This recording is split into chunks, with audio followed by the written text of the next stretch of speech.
Desinfecção. Ficamos esperando agora num galpão que forma a antessala da desinfecção.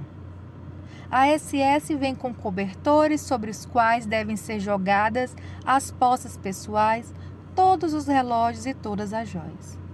Para a diversão dos prisioneiros antigos que colaboram, há ainda entre nós alguns ingênuos que se arriscam a perguntar se não poderia ficar ao menos com uma aliança, um medalhão, um talismã ou uma lembrança. Ninguém consegue acreditar que de fato tiram literalmente tudo da gente. Procuro conquistar a confiança de um dos prisioneiros antigos. Aproximo-me dele com cuidado, mostro um rolo de papel no bolso interno da minha capa e digo: olha aqui, tenho comigo um manuscrito científico a ser publicado. Já sei o que vai dizer, já sei. Escapar com vida, salvar a vida nua e crua é tudo, é o máximo que se pode pedir do destino. Mas eu não posso largar isto. Eu tenho esta mania de grandeza e quero mais. Quero ficar com este manuscrito, preservá-lo de alguma forma. Ele contém a obra da minha vida, compreendes? Ele começa a entender, sim. Começa a sorrir com todo o rosto.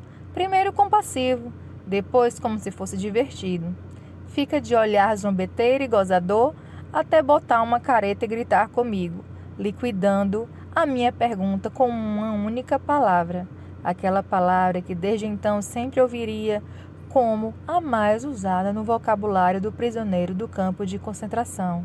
Merda! Aí percebem que pé estão as coisas?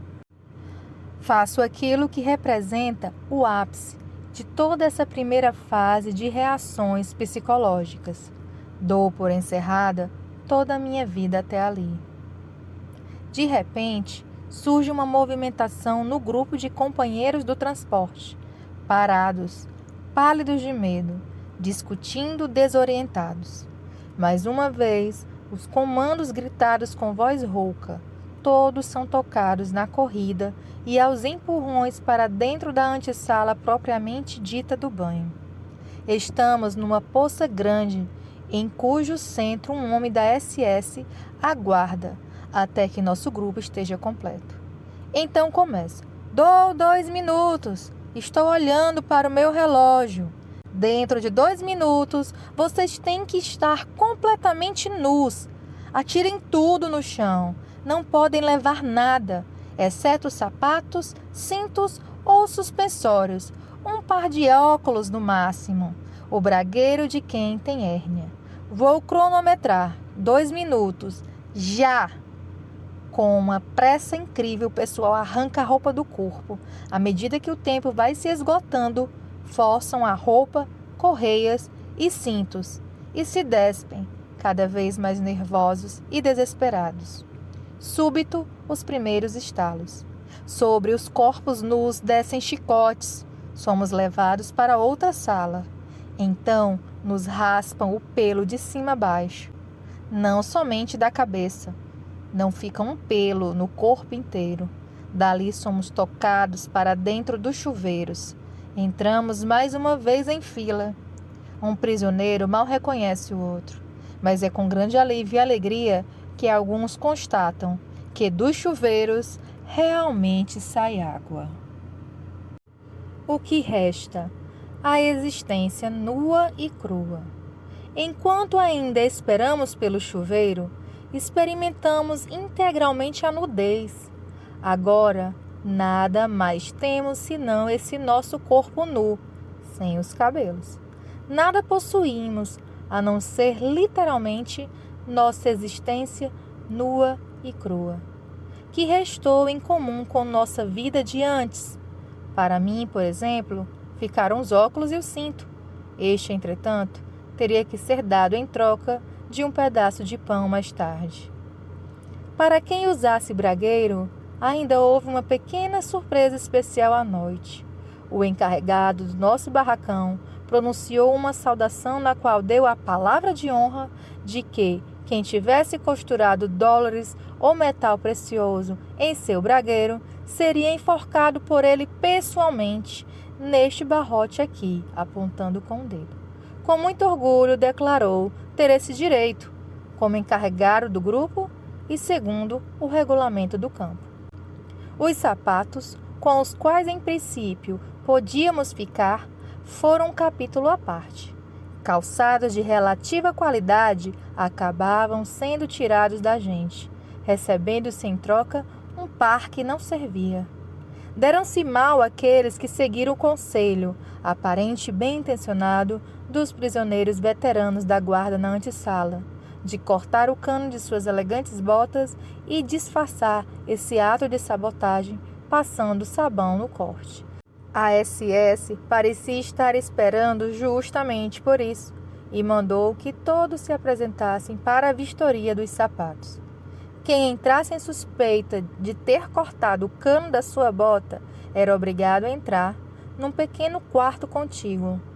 Pouco depois, se ouviam os estalos do açoite e os berros dos torturados. As primeiras reações. Desfez-se assim, uma após outra, qualquer ilusão que alguém do grupo eventualmente ainda estivesse nutrindo. A maioria de nós agora é tomada de algo inesperado: humor negro. Sabemos que nada mais temos a perder, a não ser uma vida ridiculamente nua. Debaixo do chuveiro, fazemos comentários engraçados, que pretendem ser gracejos. Em atitude meio forçada, cada qual se diverte primeiro consigo mesmo, depois também com os outros. Afinal, do chuveiro realmente sai água. Além do humor negro, aparece ainda outra sensação de curiosidade. Conheço essa reação numa outra área, como atitude básica em situações especiais na vida. Sempre que eu estava em perigo de vida, em ocasiões anteriores, por exemplo, em quedas, ao escalar montanhas, das quais me saíra bem, tive, durante frações de segundos, a mesma atitude frente ao que repentinamente estava sucedendo. Curiosidade. Vontade de saber se eu escaparia com vida ou não, com uma fratura na base do crânio ou em outro lugar, etc. Também em Auschwitz dominava esse espírito de curiosidade praticamente fria, que distancia as pessoas do seu mundo, fazendo-as encará-lo com objetividade. Com a atitude de observar e esperar, a alma retrai-se e procura salvar-se para outro lugar. Estávamos curiosos por saber o que aconteceria agora e quais seriam as consequências. Por exemplo, as consequências de se ficar completamente nu e molhado ao ar livre no frio do outono avançado, e nos dias seguintes a curiosidade cedeu lugar à surpresa. Surpresa, por exemplo, de não se pegar um resfriado. Mas são muitas as surpresas triviais que ainda aguardam um prisioneiro recém-chegado. Quem é ligado à medicina aprende sobretudo uma coisa: os compêndios mentem. Em algum livro de estudo constava que a pessoa não consegue aguentar mais que determinado número de horas sem dormir. Eu mesmo tinha convicção de que havia certas coisas que eu simplesmente não conseguiria fazer. Não poderia dormir, caso não conseguiria viver sem. Na primeira noite, em Auschwitz, dormia em beliches de 3 andares e em cada andar, medindo mais ou menos 2 por 2 por 5 metros, dormiam 9 pessoas, em cima de tábua pura, e para cobrir-se havia 2 cobertores para cada andar, isto é, para 9 pessoas. Naturalmente, só podíamos nos deitar de lado apertados e forçados um contra o outro, o que, por outro lado, face ao frio reinante no barracão sem calefação, não deixava de ter suas vantagens. Não era permitido levar sapatos para os beliches. Em grave infração ao código, um ao outro os usava à guisa de travesseiro, mesmo estando totalmente enlameados. No mais, nada nos restava senão apoiar a cabeça sobre o braço, mesmo que quase os destroncasse. Mas o sono leva consigo o estado consciente, eliminando também o dolorido da posição. outras coisas surpreendentes que se consegue fazer.